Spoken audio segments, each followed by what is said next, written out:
evening, everyone. Thank you for joining this special project webinar from Leo Crowdfunding and brought to you tonight jointly by Raglan Country Estates, and we'll be speaking to them just in a moment.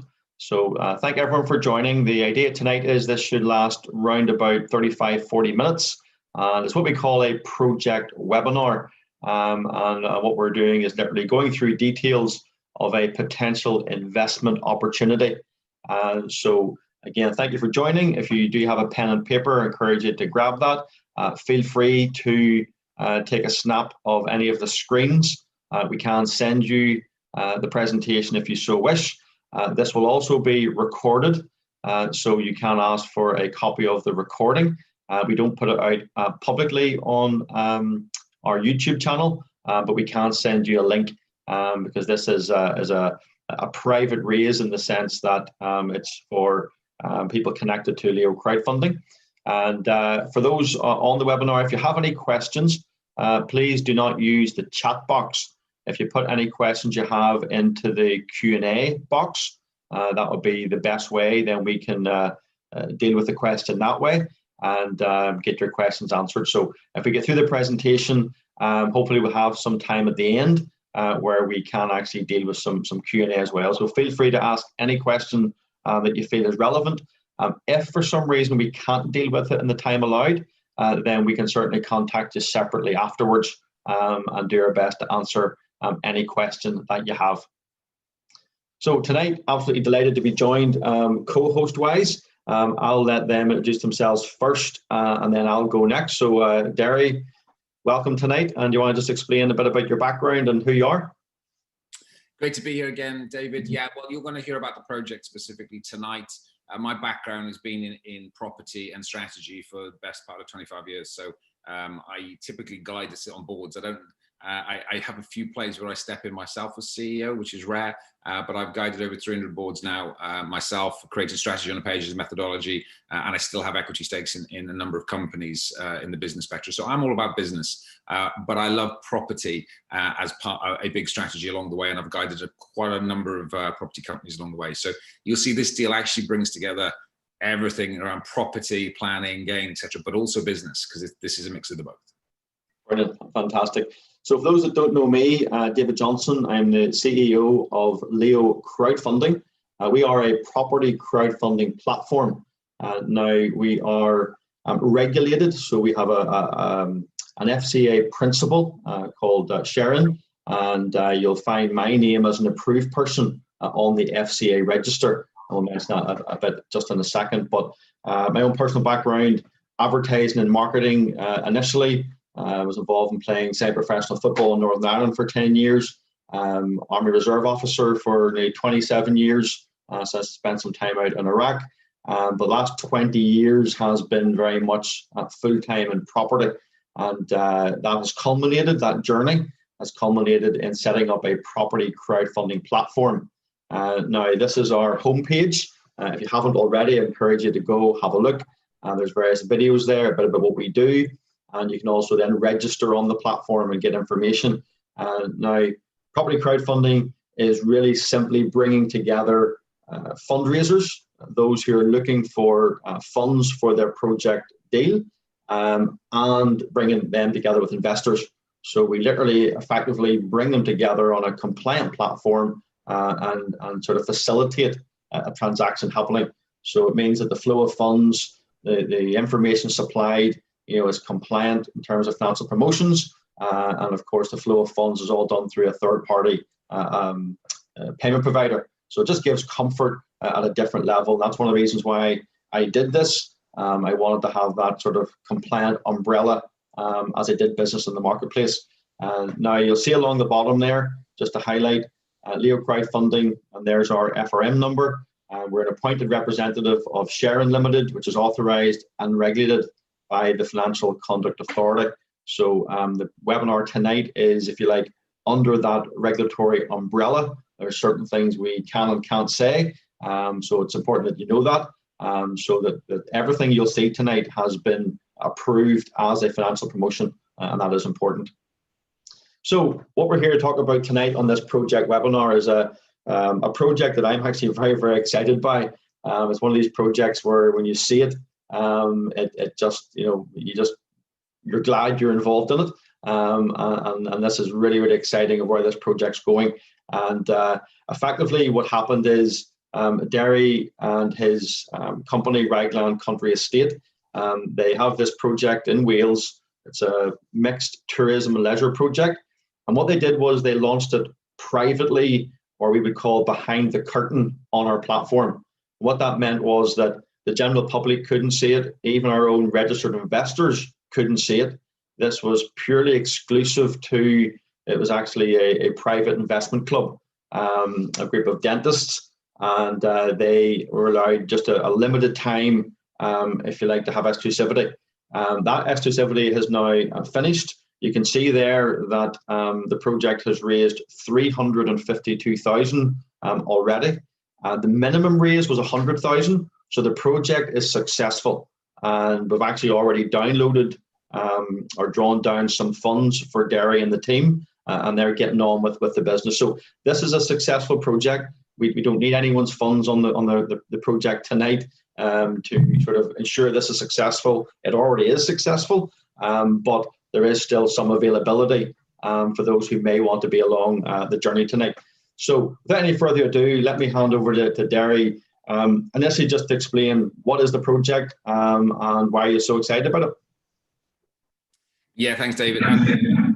You've heard some other people who've been, so Harry, who's part of that exclusivity period, he's been to the site, and he says in his own words, this does not do it justice, which is pretty impressive actually, because I think this is a pretty good photo, right?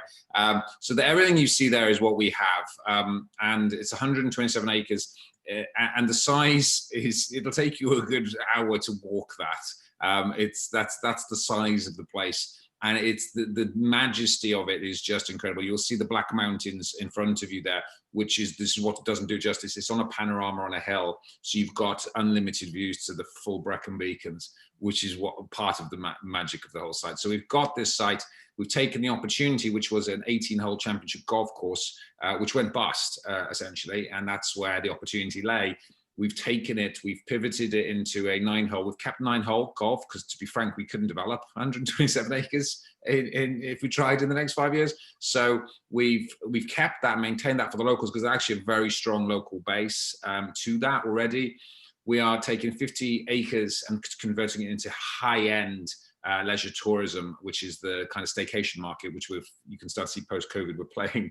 There's a beautiful accident there. You've got to claim it when it comes, right? So we've played perfectly into the market for that, and taking a 20-acre site for leisure. Now this doesn't include then the buildings themselves, which we come on to later, which is a 10,000 square foot building development, which we're already halfway through the refurb on that. And we're creating not just a staycation leisure tourism site, but a world-class retreat center. So for me, it's my passion. I want to have a place where corporates can reconnect, families can reconnect at a whole different level, but at a really high end. So it's connecting to nature, but still having the luxury involved with that. And that's the essence of the opportunity. Brilliant. Okay, that's a really good overview, and to give people sort of the bird's eye view, if you like. So let's now deep dive into some of what I think are the key elements. We're going to look at the history, the location. The core team is obviously vital in any project. The vision, and one thing I've been really impressed with Deri about is his ability to articulate his vision for this site and project. Again, a bit more about the project team, and then of course we'll talk about the actual investment opportunity and how that actually works. So in terms of the history then, Deri, you've covered a little bit there, but maybe just explain to me the buildings here and really what you found and what you've done with it so far. Yeah, so we stepped in. It was an opportunity that rose, which like the best deals, they come along by surprises. I wasn't looking for this one, right? But I saw something beautiful. I saw in the 127 acres, just this incredible opportunity to create a showcase site in Wales.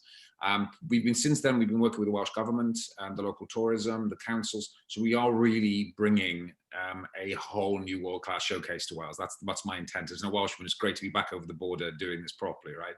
Now, you've seen the land, you've seen the kind of the overview of the size of the land, and you'll see some of the units in a little while. You see, just when I say high-end leisure tourism, you'll see what that means in a little while. I mean, we are innovating in this space in quite a grand way. But also part of this package came with 10,000 square foot of buildings. You see it's the double helix courtyard there. And that is as part of the deal. Those really came as free because we just bought it on pre-agricultural level. This is why the deal was underpinned before we even began. We've already developed half of that courtyard. Anyone that's aware of Soho Farmhouse, I'm a member of Soho. I love the Soho vibe. We're basically modeling everything off the kind of Soho experience because it's just so done so well. So that's already refurbed. We're open. The cafe, now we've played to COVID, so we've opened in an alfresco way. We have all full takeaway, coffee, high-end stuff, just nice and elegant for an alfresco takeaway experience whilst we're going through this period. We've opened the golf course, which is COVID friendly, obviously, because that's what people want. And we've got a massive outdoor acreage for people to roam in. So we've literally played into the post-COVID world quite beautifully. We've held some of the stuff back, which is a little bit more tied from COVID for the time being, but we'll launch those in January and we're ready next year with that. So, the history as a golf course, we've turned that, but we're actually leveraging off a lot of places. There's 500 members already in this club, and that was just a lot of old boys in a private members club. All right, we're actually opening it up to the whole community, accessible to all, and bringing families back. So I'm excited by the local opportunity, and you can see there where the location is. It's right smack bang in the middle of two beautiful greenbelt areas. So the local opportunity is great, but that you build the local and the leisure tourism together, that's what makes this a very exciting proposition. Mm-hmm.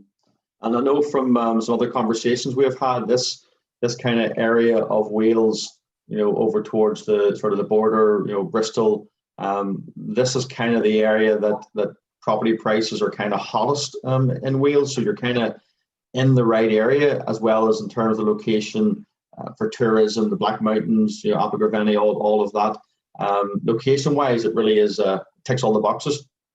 It does, and again, a bit of luck and magic in that is that you can get with two hours from pretty much anywhere of the main metropolitan areas of the country, 2 hours from London, right? Straight up the M4, up the A449, which you can see there. Raglan is 2 minutes. The site itself is 2 minutes off the dual carriageway. So no matter where you're coming from in the country, you can get there by motorway and dual carriageway all the way until the last 2 minutes. Now that accessibility is quite unique. So it means you can be in the middle of nature, you can be in the middle of the countryside, you're in that connection, but it's still really accessible. And then that's your ground zero, because now you can get around to the, you've got Simmons Yacht, you've got the Wye Valley, you've got Raglan Castle, you've got the Brecon Beacons, all within 50 minutes. So this is kind of the kind of base camp ground zero, really accessible from anyone anywhere. And that's the beauty of the location. Now, you couldn't get planning permission if you went, because you saw the green belts, that's all areas of outstanding natural beauty. So you're not going to get planning permission anywhere near those if you tried. So the sweet spot in the middle was, I wish I could have claimed that strategically, but I didn't. This was a bit of luck along the way. And you got to love a little bit of luck. As an Irishman, you got to love a little bit of luck, right? Yeah, absolutely. You take it when it comes. And certainly they always talk about, property location. And, if you start to analyze this investment opportunity from a location point of view, I mean, there's certainly, a big tick in that location box for the reasons that you've outlined there. So what about your core team? Because obviously you can't do this all yourself. This is a big project. Who have you brought in, and what's the guys around you? So this is the core, the founders team, but then you'll see actually the execution team and the non-exec, the advisory board essentially, which are Titans as well. But myself, I'm more of the visionary CEO here. I've got the property background, and I'm able to play on certainly the planning games, the refurb games, the build games, the innovation within the units, and also ensure that all the business units are pinned together, because you've got multiple businesses here. This is why it's quite elegantly stacked. So you've got a golf course and the revenues from that, and a food and bev, and a conference center, and a leisure tourism. So you start to layer it, and actually it's the layering which is the beauty, right? Because then once all your overheads are covered off base one, everything else is really hitting the bottom line, which is why this is a highly profitable venture. To prove all that and underpin that, we've got Ronnie Smith, financial director. We work alongside the FD Centre with him. He's the specialist in this because he actually runs split leisure tourism sites. He's got, I can't name some of them, but they're some of the high ones in London. He's been brilliant to dial the detail in. So all the full financials are fully available. We've got the detail there. And obviously you guys have gone through those with a fine tooth comb, right? And Ian, who's my partner in multiple businesses and in this one, he built and exited companies successfully. He's great at scaling teams. His last team, I think they went up to 2,000 people. So he understands how to scale proper talent, exit, raise capital. Those guys retroed into a PLC as well. So they understand the structural piece. So it's been I'm very proud of the core team, but I'm actually more proud of the team we've built underneath that. We've got an amazing general manager, estate manager, food and bev manager now.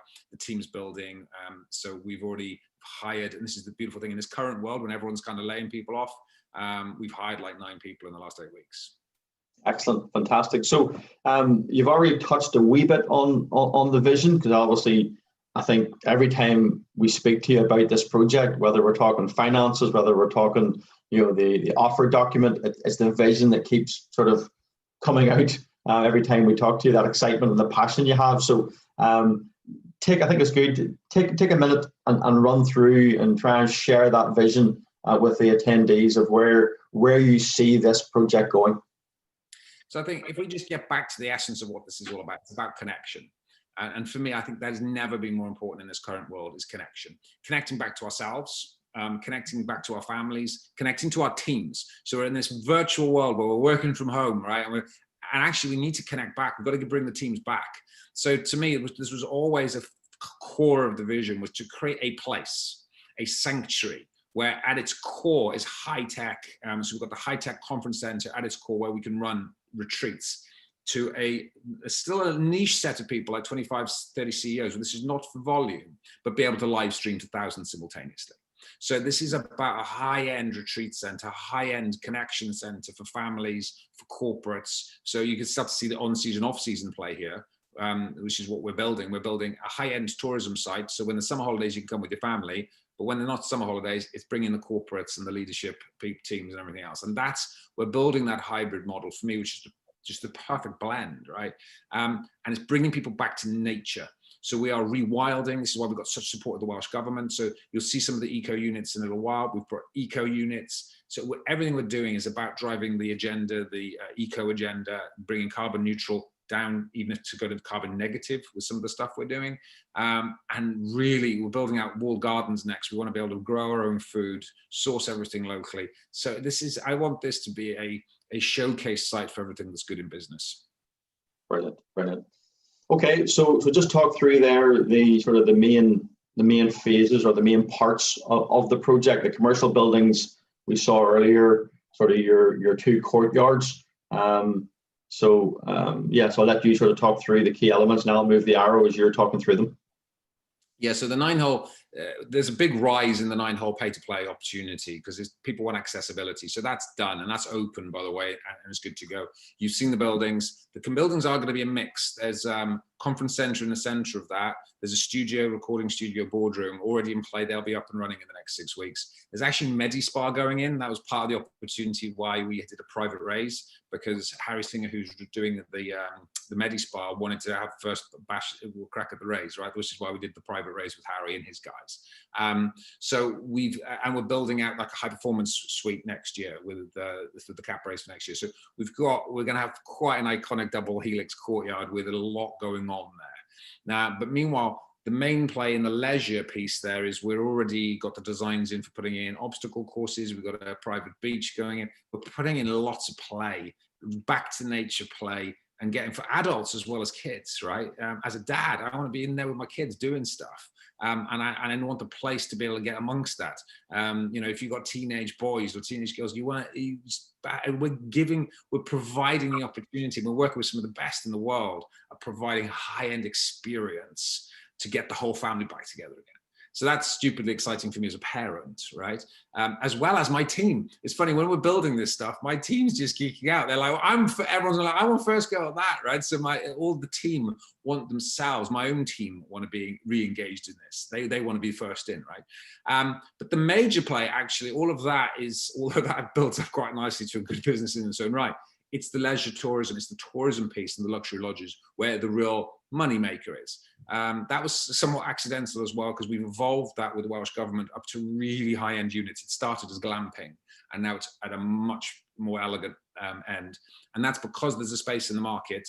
Our work with the Welsh government and the local council, they've told us they want innovation. They're desperate for high-end units. There's a massive gap in the market for this. That's been asked for. And because of the permissions we've got, because it's a golf course and it's got leisure permissions already, we were able to pull off planning permission, which you wouldn't be able to pull off normally in any other rural facility.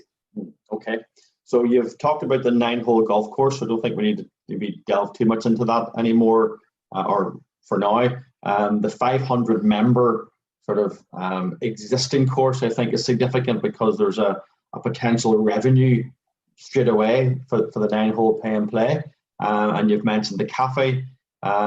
This for sure, as you've just mentioned, I think is a key part. So just to emphasize, the 9-hole golf course, the cafe is open right now, Deri. It's bringing in some revenue. This is a business that's operating. You know, it's got staff, it's got overheads, but it's also generating money already.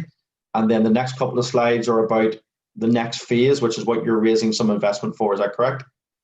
This investment's for several things. You can obviously, this kind of investment we'll talk about, we've got multiple raises, we've got debt raises and equity raises. This is a very specific raise. This is around enabling the next level of planning, enabling the infrastructure for these units, and also driving a big part of the renovation on the building. So it's all going, this particular cash is all going into asset building value, because that's what's key at this point, because obviously you can start to see as we start to scale, then debt becomes a lot more available to us at a much bigger level.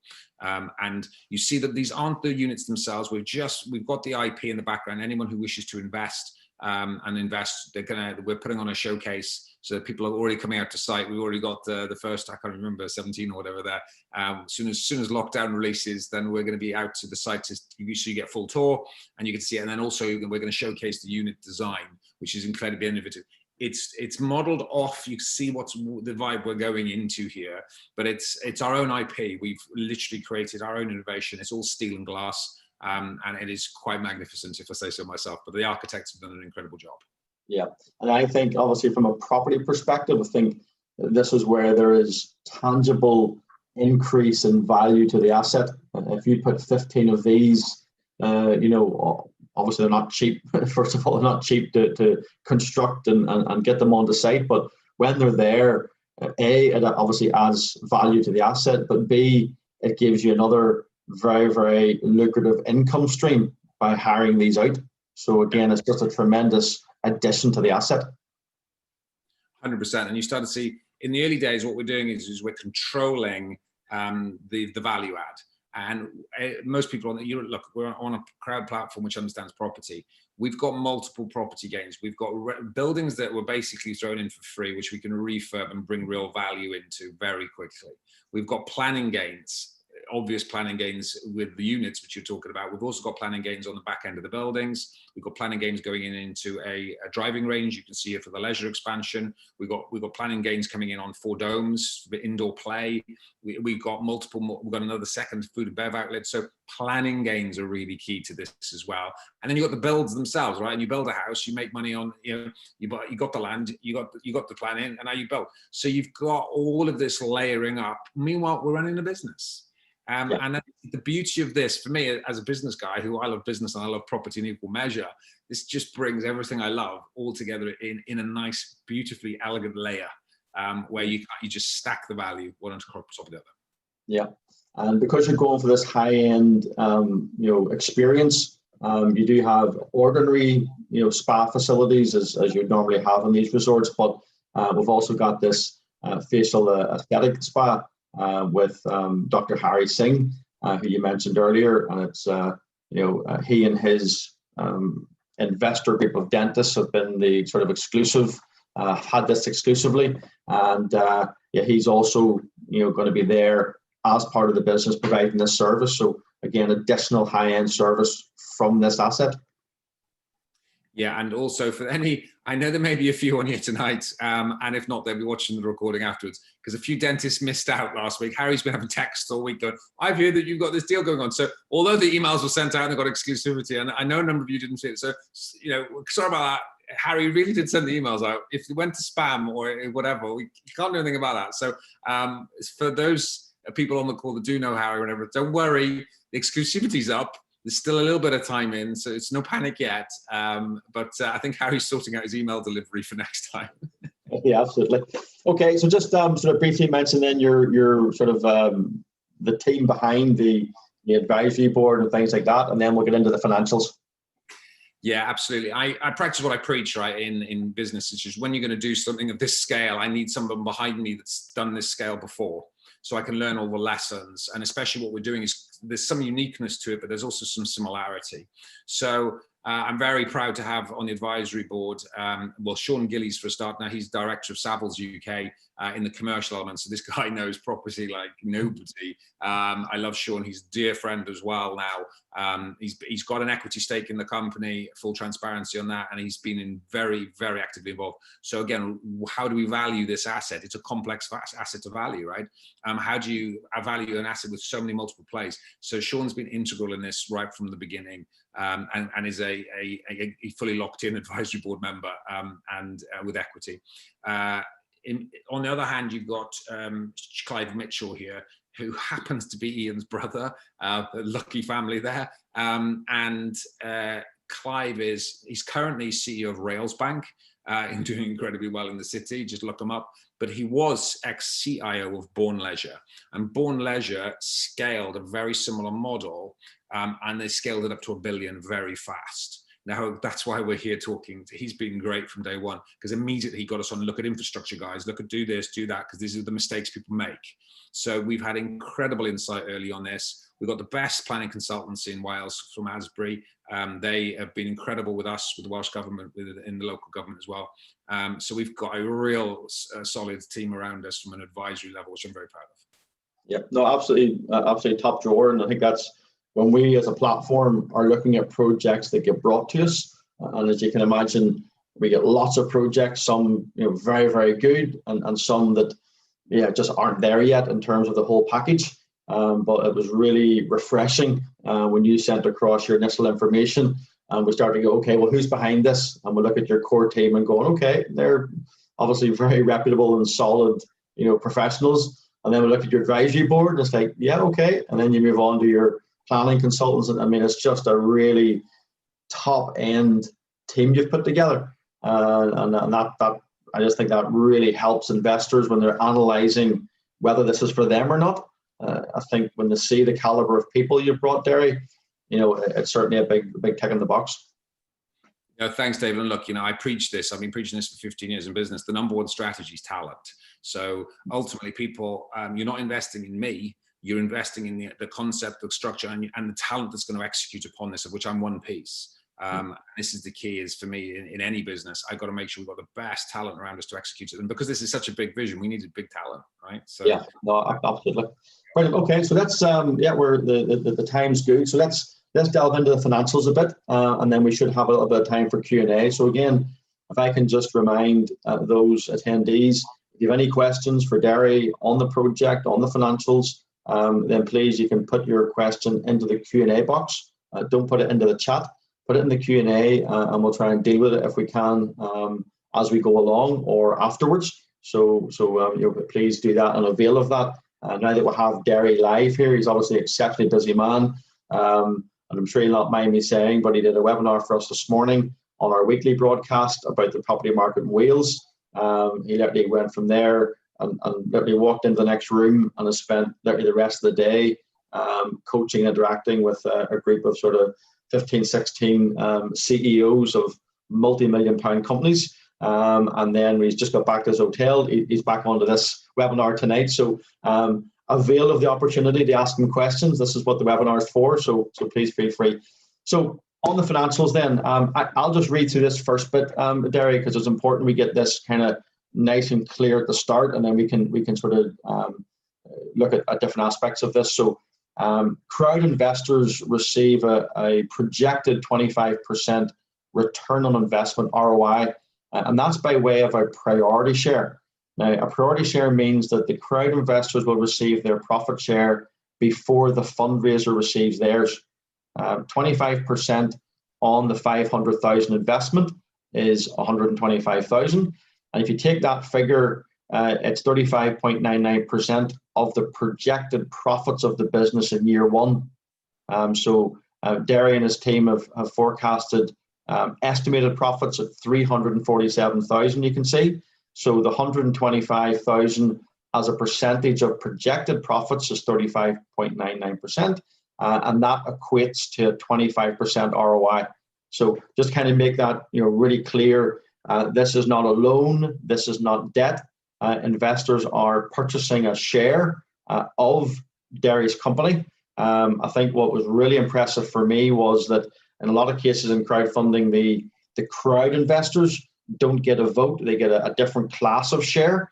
However, Deri wanted the investors in this project to actually be the same as every other shareholder. So there's effectively votes are there, and in that sense, it is fully equal. So do you want to make any comments just on that, Deri, regarding the shareholding? And I think it represents 10% of the company is what we are offering to the crowd investors, which is a pretty sizable chunk. Yeah, absolutely. And I'm transparent. One of our biggest values is transparency. So for me, if you're holding a voting right back, I want to know why. So this is why voting is important. And what you've got is a priority share. So these shares actually have a priority over the normal shares with the voting right. So that's we wanted to make a very clear statement of our intent here. The other thing too important, because this is a complex deal, this is why we needed to go through full regulation to be fully compliant, because you need to be a sophisticated investor to invest in this deal, because you need to understand it, right? And I'm quite proud of what we've put together, and thank you to David and his team to go. But this is not an easy deal, right? And I'm not going to pretend it is, because it's got layers, which is what I've been talking about. Now, what you're looking at here is the profits. So we're basically saying you can have all the profits. We'll give you your money back and all the profits, because it's the assets, it's the balance sheet play which is really working here. And it's all the gains in the assets is where the big plays are really going on. And that's where a lot, that's essentially what people are buying into. And although we will buy you out, we've got the rights to buy you back on this at the levels that you want. But we also lock that in for 1 year. I think that's an important thing to note in a second. We'll be buying you back out with the assets, because we're going to be able to refinance and get debt against this and everything else. So, you're not going to be paid back by the profits, or you might be actually, the way things are going at the moment. But we've got other mechanisms to pay you back, and we've also got multiple exit routes, which is really important for the investors to understand. Yeah. The other thing I made a promise on is, because we may actually be able to buy you out earlier than 1 year, there's a whole 2-year play. So if we take 2 years, you're going to get the full return as promised over the 2-year period. If we want to buy you out earlier than 1 year, because we're talking to some big bond players and stuff at the moment, and it might be 6 months, 7 months, 9 months time, we go, actually, we need to take you back out now. We will promise you the full 25% on the whole year, because I think that's respectful. And we put that in, it's in the shareholder agreement, so it's all tight there. So you may actually, we may actually take you out early, but you'll still get that return. And I think I've worked very closely with David and the team and the compliance guys, and we feel like this is a real win-win scenario for all concerned. And I feel like we've done it right. Yeah, indeed. And if I just emphasize the minimum raise that Deri and his team asked for initially was 100,000. The maximum target that they need, there comes a point they just don't need more cash, but the maximum that they could deploy within this kind of phase of the project was 500,000. So once they passed 100, sort of Deri was happy. Anything above 100 is just kind of like icing on the cake, and just gives them more sort of leverage to go and do things quicker with the cash that he raises. So we're at 352,000. So you can see we're well on our way to reach that 500. But the project is successful. As I stress, we've already drawn down some funds and sent it to Deri and the team. So this is a successful raise. We're not relying on anyone on the webinar tonight that unless you invest, the project doesn't go ahead. That isn't the case. The projects are already off the starting blocks. Tonight is about allowing some other people to come in if they so wish. So the minimum investment for this project is 10,000. That is the entry level for this. And again, we've talked through this 25% per annum, potentially a 2-year play. But as Deri's articulated, it may be under a year, but for sure the investors get their 25% per annum on that first 12 months, even if they're exited slightly early. You can see on the right-hand side here, this is kind of the investment year, and then obviously next year is really the key growth year with the planning applications obviously being approved, increases the value, the build of the units, etc. So really next year is this growth of asset, and then the year after is where it's in the economies of scale. So just to emphasize one thing, obviously we've talked about potential return and projects and profits and the win-win nature of the way it's been structured. But just for balance and from a compliant point of view, just draw your attention to the bottom there. Capital is at risk in these type of investments. Returns are not guaranteed. You're effectively buying shares in a business, and of course shares can go up or down. And we do encourage all potential investors read the full project information and make sure you understand all the risks versus a reward before you decide to invest. So it's definitely important to mention that. So a lot of what Deri's talked about tonight, in fact probably everything he's talked about tonight, is actually in what we call a project offer document. So there's a very comprehensive document put together by Deri and the team that really goes into a lot more information than we can do tonight. And you're able to register on our platform, download that, and access the P&L and the balance sheet and your projection financially. A lot more information on the various aspects of the business. So that is really your next port of call if this is something that you're interested in. Is there anything, Deri, you want to just wrap up on that before I then move on to the sort of the Leo crowdfunding side? Yeah, absolutely. So that's there.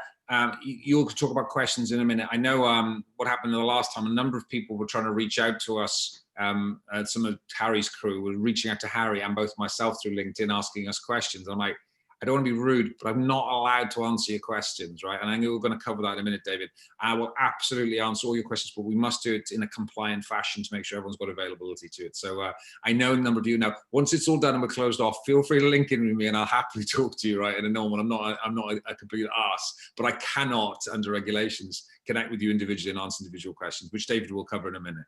Yeah, no, that's a really good point. Okay, so let me just to wrap up here in a few minutes, and then we will have time for any questions if any more come in. But again, just to understand the mechanics, so Deri has taken you through the opportunity in terms of the project and the investment, but in terms of actually how you can access this and potentially invest in this project, I just need to run you through a little bit about our crowdfunding platform. So again, along our bottom of our website and our platform, again, you're going to be getting this sort of risk warning. Again, we're appointed representative, and you can see there that this investment is not offered to the public. Only people registered on our platform can actually invest in this project. So that's important to note. Now, as I said, when you go on our platform on the home page, you will then see the project and what we call a thumbnail. And you can see there's been 13 other people have invested. Minimum entry level is 10,000. So you can easily see a number of investors have invested significantly more than 10,000. But collectively, that's at 352,000 currently. And there's going to be a maximum at 500. Now, the plan, Deri's plan is probably the end of this week, maybe Saturday, might stretch out to maybe Monday. But that will be sort of the end of the campaign. As we've already said, Deri has kind of the money that he needs, so there's no real merit in just leaving the project open-ended.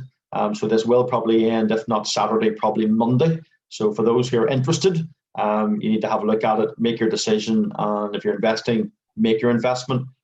Really by the weekend.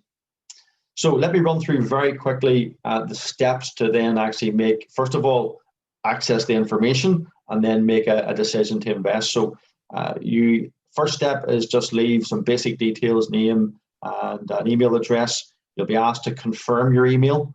So go back into your emails, obviously confirm that, and then you'll be able to see that you have an account.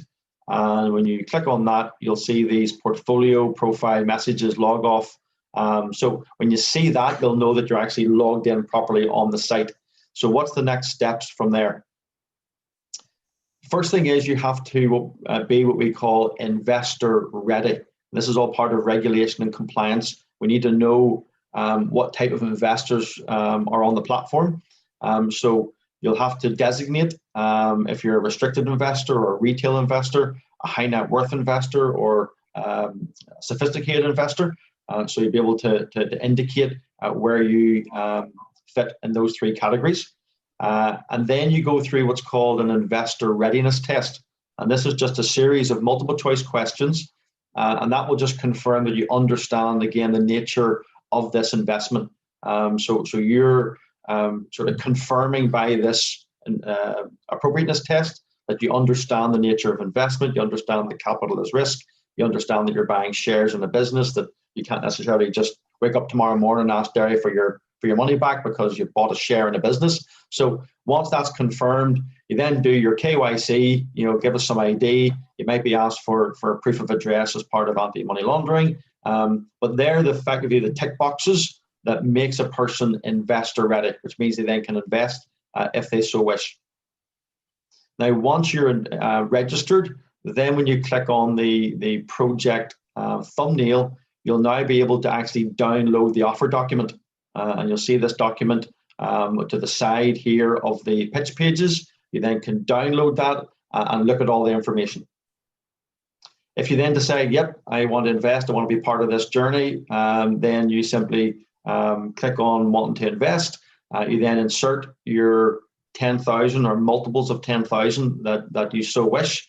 It will tell you how many shares you're buying for that investment. So that's clearly there. You then continue to payment. And then you have two choices of payment. You can transfer money to an e-wallet as one way. Most people just do a bank transfer. So when you click on request unique reference number, that will generate a number for you that you then simply use with your bank for the transaction. Now, the funds do not transfer directly to Deri or his SPV. The funds need to move onto the platform, but they're effectively a pledge at this stage because there's then a shareholder agreement that you get to look at. And then you have to verify and be happy with the shareholder agreement. And when you accept the shareholder agreement is when you're committing to have the funds transferred. So just to make that really clear, the shareholder agreement is really what you want to be looking at in line with the offer document. And there's been a lot of to and fro in Deri in the shareholder agreement to make sure that it's accurate for the investors. I know you're really keen to make sure that it was easily understood and reflected the offer document. Yeah, and I think we've done it, and thanks to John Corey on that as well, so and your team. And I think we've got it right there. And obviously, actually, all of the current money that's been invested, majority, 90% of those have signed off the shareholder agreement. So it's obviously working well, and I think everyone appreciates the transparency in it.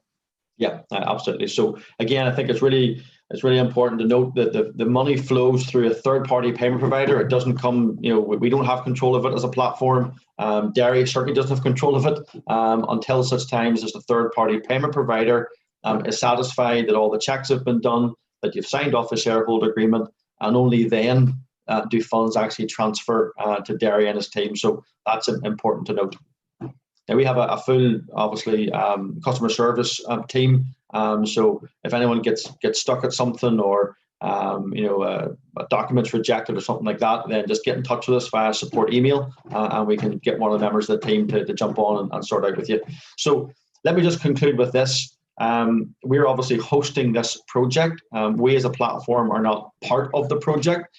We don't give financial advice. We're not recommending this. This is a good investment, and this is something that you should do. I don't know your personal circumstances. What we're doing as a platform is we're hosting this, and we have had the material approved for financial promotions. So we have certainly done a level of due diligence on Deri and his team.